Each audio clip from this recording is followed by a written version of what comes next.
हमारी ये पड़ताल इसी टॉपिक पर है, centres of origin of cultivated crop plants. और हमारा मिशन है वावेलोव की इस कमाल की थ्योरी को समझना और ये जानना कि ये ज्ञान खासकर जो स्टूडेंट्स बायोलॉजी या एग्रीकल्चर पढ़ रहे हैं उनके लिए इतना जरूरी क्यों है। ओके, तो किसी भी जासूसी की शुरुआत होती है सबसे बेसिक सवाल से, सेंटर ऑफ ओरिजिन। इसका मतलब क्या है? जब हम कहते हैं कि आलू का centre of origin south America है, तो इसका एग्जैक्टली क्या मतलब हुआ? इसका मतलब है वो ज्योग्राफिकल एरिया, वो जगह। हाँ, वो जगह जहाँ किसी भी फसल या जीव का जंगली पूर्वज मतलब उसका वाइल्ड एंसेस्टर पहली बार उत्पन्न हुआ था। अच्छा। वहीं से धीरे धीरे वो डोमेस्टिकेट हुआ, मतलब आज की फसल की शक्ल में आया। ये किसी भी क्रॉप का एक तरह से बर्थ प्लेस है। Got it. तो ये फसल का जन्म स्थान है, लेकिन यहीं पर एक कंफ्यूजन होता है। क्या? मुझे हमेशा लगता था कि जहाँ कोई फसल पैदा हुई वहीं पर उसकी सबसे ज्यादा किस्में, सबसे ज्यादा वैरायटी मिलेगी। तो क्या सेंटर ऑफ ओरिजिन और सेंटर ऑफ डाइवर्सिटी एक ही चीज है ना?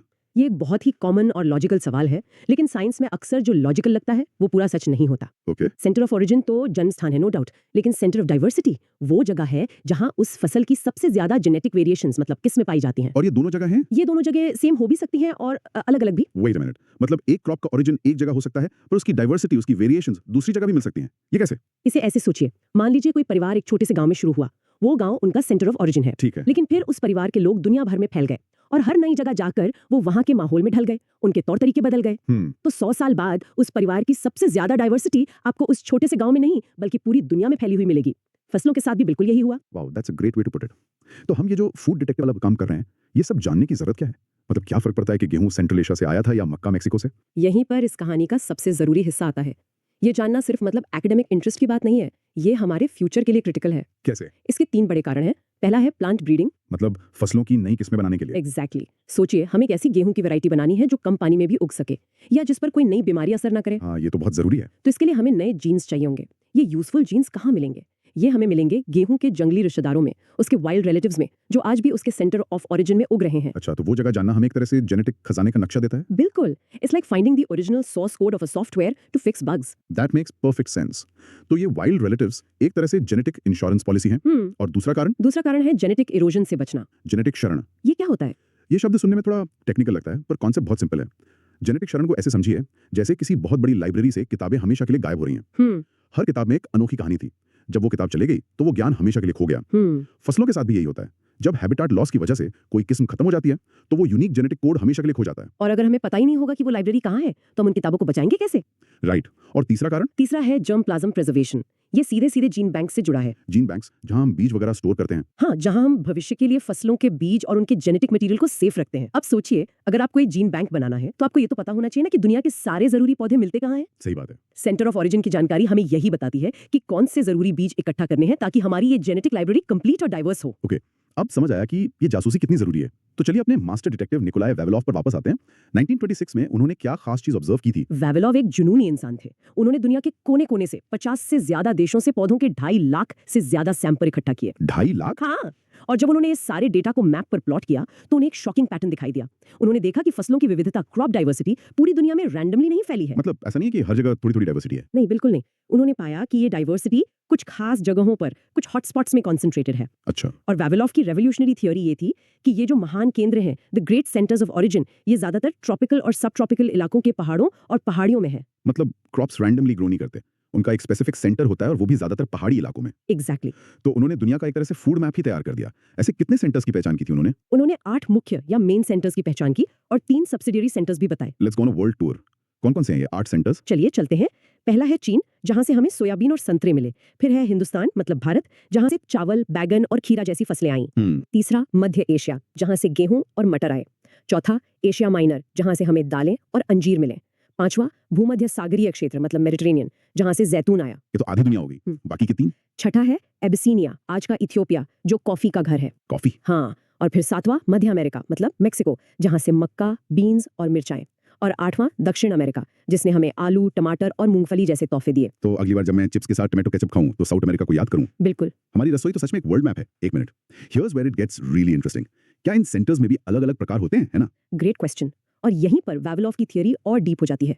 उन्होंने इन सेंटर्स को भी 2 मेन कैटेगरीज में बांटा, प्राइमरी सेंटर्स ऑफ डाइवर्सिटी और secondary centres of diversity. Primary और सेकेंडरी, इनमें क्या फर्क है? इसे ऐसे सोचिए, प्राइमरी सेंटर एक जंगली जंगल है, ये फसल का असली घर है, जहां सब कुछ वाइल्ड है। हाँ, जहाँ प्रकृति के नियम चलते हैं। यहाँ आपको उस फसल की जबरदस्त जेनेटिक डाइवर्सिटी मिलेगी। यहाँ पर डोमिनेंट जीन्स यानी वो बॉस जीन्स जो अपना असर दिखाते ही हैं, उनकी भरमार होती है। अच्छा, जैसे कड़वा स्वाद ताकि कोई जानवर ना खाए। बिल्कुल, ये जीन्स पौधे को जंगली माहौल में सर्वाइव करने में मदद करते हैं। ओके, तो primary centre is a wild jungle, तो फिर सेकेंडरी सेंटर क्या है?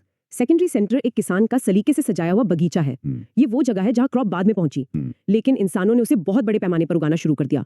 यहाँ पर डाइवर्सिटी तो है, लेकिन वो वाइल्ड डाइवर्सिटी नहीं है। यहाँ किसानों ने चुन चुनकर सिर्फ उन्हीं पौधों को उगाया जो उन्हें पसंद थे। ज्यादा मीठे फल, बड़े दाने, इस तरह के लक्षण। एग्जैक्टली, जंगल में ताकत की जीत होती है, बगीचे में पसंद की। और जेनेटिक लेवल पर इसका क्या मतलब हुआ? जो तभी अपना असर दिखाते हैं जब डोमिनेंट बॉस जीन मौजूद ना हो। राइट। और क्योंकि यहाँ इंसान अपनी पसंद के पौधे चुन रहा है, तो यहाँ नेचुरल सिलेक्शन के साथ साथ आर्टिफिशियल सिलेक्शन भी जोर शोर से काम करता है। This is fascinating. तो अगर किसी प्लांट ब्रीडर को बीमारी से लड़ने वाला जीन चाहिए तो वो प्राइमरी सेंटर के जंगल में खोजेगा। हाँ। और अगर उसे ज्यादा मीठे फल वाला जीन चाहिए तो वो सेकेंडरी सेंटर के बगीचे में ढूंढेगा। You've nailed it। बिल्कुल यही इसका प्रैक्टिकल एप्लीकेशन है। एक और दिलचस्प कॉन्सेप्ट है माइक्रो सेंटर्स का। ये क्या है? माइक्रो सेंटर्स, जैसा कि नाम से ही पता चलता है, ये विविधता के बड़े केंद्रों के भीतर ही छोटे छोटे पॉकेट साइज्ड एरिया होते हैं जहाँ असाधारण रूप से बहुत ज्यादा जेनेटिक डाइवर्सिटी पाई जाती है। और इनका क्या महत्व है? ये इतने स्पेशल क्यों है? जहाँ वो ये स्टडी कर सकते हैं कि फसलें असल में इवॉल्व कैसे होती हैं। ये सब सुनने में तो बहुत कन्विंसिंग लगता है, लेकिन वावेलोव अपनी थ्योरी को लेकर इतने निश्चित कैसे थे? उन्होंने किन सबूतों का इस्तेमाल किया? वावेलोव एक ब्रिलियंट डिटेक्टिव थे और उन्होंने कई अलग अलग तरह के सबूतों को एक साथ जोड़ा।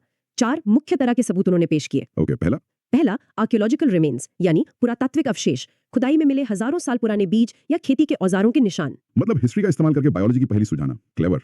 दूसरा सबूत क्या था? दूसरा था मॉर्फोलॉजी एंड लिविंग प्लांट्स यानी पौधों की बाहरी बनावट का अध्ययन।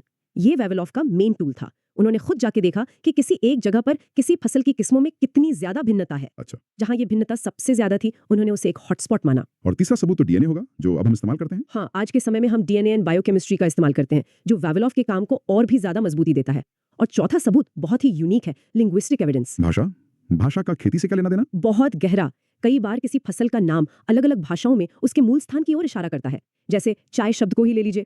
चाय, चाय, ये सारे शब्द चाइनीज ओरिजिन से ही निकले हैं और पूरी दुनिया में फैले हैं, जो चाय के चाइनीज ओरिजिन का एक भाषाई सबूत है। Mind blowing. लेकिन कोई भी थ्योरी पूरी तरह से परफेक्ट नहीं होती। वावेलोव के विचारों की क्या सीमाएं थी, लिमिटेशंस? हाँ, बिल्कुल, साइंस ऐसे ही आगे बढ़ता है। उनकी थ्योरी की 4 मुख्य लिमिटेशंस मानी जाती हैं।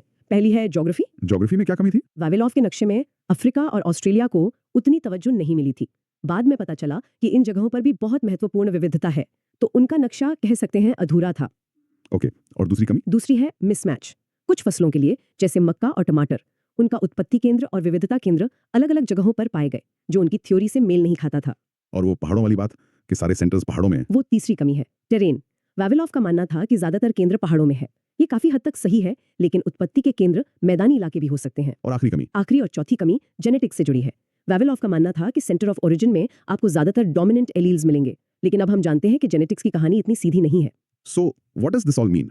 अगर हम इस पूरी जासूसी की कहानी को समेटे तो सबसे बड़ा टेकअवे क्या है? सबसे बड़ा टेकअवे ये है कि हमारी थाली में रखा हर दाना, हर सब्जी एक लंबी कहानी लेकर आता है, और उस कहानी की शुरुआत को, उसके सेंटर ऑफ ओरिजिन को जानना हमें उसके जंगली रिश्तेदारों तक पहुंचाता है। और ये जंगली रिश्तेदार उन जरूरी जीन्स का भंडार हैं जिनकी हमें भविष्य में जरूरत पड़ेगी। बिल्कुल, क्लाइमेट चेंज से लड़ने के लिए, नई बीमारियों का सामना करने के लिए और बढ़ती आबादी का पेट भरने के लिए। सही है। तो ओरिजिन जानना जरूरी है ताकि हम वाइल्ड रिलेटिव्स ढूंढ सकें और बेहतर क्रॉप्स बना सकें। वावेलोव्स की थ्योरी अपनी कमियों के बावजूद एक क्रांतिकारी कदम थी। ये हमें आज भी याद दिलाती है कि हमारी फूड सिक्योरिटी की जेनेटिक चाबियां दुनिया के उन जंगली और अनछुए कोनों में छिपी हैं। अब सोचने वाली बात यह है, जो मैं सबके लिए छोड़ना चाहूंगी, आज की इस तेजी से बदलती दुनिया में जहां जंगल सिकुड़ रहे हैं और क्लाइमेट चेंज एक हकीकत है, हम अपनी फसलों के इन असली घरों को हमेशा के लिए गायब होने से पहले कैसे बचा सकते हैं?